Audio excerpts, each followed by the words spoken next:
La pièce est organisée autour de deux pôles, deux parties, à la fois très complémentaires et très distinctes sur le plan de l'écriture. Une première partie qui est une partie complètement documentaire, qui est une plongée assez singulière et assez originale, qui est le résultat d'une enquête que l'auteur Martin Bellemare a menée, une enquête autour du fonctionnement des CRA. Les CRA, ce sont les centres de rétention administratif. Si l'auteur Martin Bellemare a été amené à mener une enquête longue, précise autour des CRA, c'est qu'il faut le reconnaître, il y a très peu d'informations qui circulent aujourd'hui sur le fonctionnement des centres de rétention administratif. Il y a un centre de rétention administratif à Metz, il se trouve à côté de la prison. Je peux en témoigner, j'ai régulièrement travaillé au sein de la maison d'arrêt. On rentre d'une certaine manière assez facilement en maison d'arrêt, enfin assez facilement. On ne rentre pas dans un CRA aujourd'hui.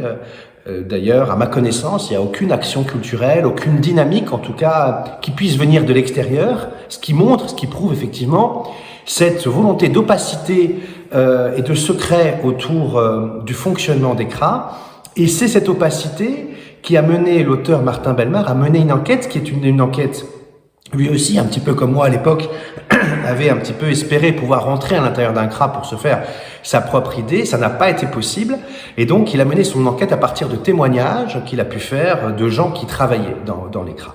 La première partie de la pièce, c'est quelque part le résultat un petit peu de cette enquête théâtralisée, magnifiquement théâtralisée, autour d'un chœur en fait, puisque c'est un chœur d'acteurs, c'est vraiment du théâtre-récit cette pièce. Cette pièce est construite comme du théâtre-récit, c'est un chœur d'acteurs qui porte finalement la parole de l'auteur, mais c'est très documentaire, c'est très précis, ça tente quasiment de manière exhaustive d'informer quelque part le spectateur des réalités très complexes. C'est extrêmement compliqué autour des questions de reconduction à la frontière, d'autorisation à quitter le territoire, pardon, pas d'autorisation, d'obligation à quitter le territoire, des rapports avec les juges, les policiers, toutes ces dynamiques-là. Et la deuxième partie de la pièce, elle, c'est à partir de ces éléments qui sont donnés, c'est une autre plongée.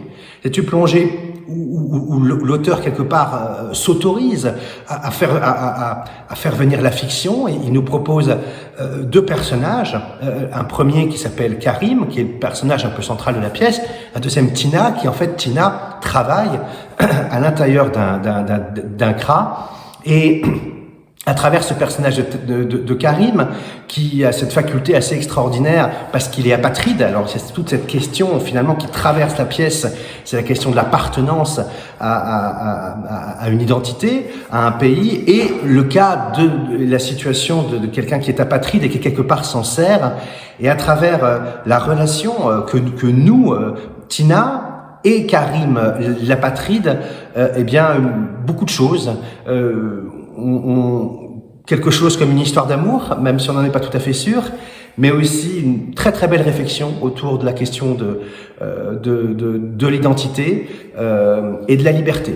Au bout du compte, sans vraiment qu'on s'y attende, l'auteur réussit une très très belle conclusion sur une réflexion assez philosophique sur la question de la liberté et poétique. Et c'est un trajet assez remarquable que réussit Martin Bellemare finalement dans cette progression très factuelle entre la première partie et sa conclusion, sa conclusion poétique et philosophique.